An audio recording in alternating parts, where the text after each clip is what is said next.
ที่สองต่ออยากจะพูดขั้นแค่อะไรแบบนี้นี่รอบที่สองต่อมอบให้อาจารย์นงบุญเมื่อทุกคนเลยตามใจเมย์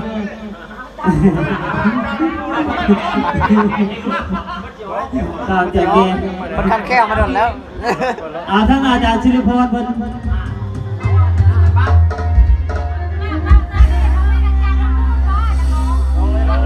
ตามใจแม่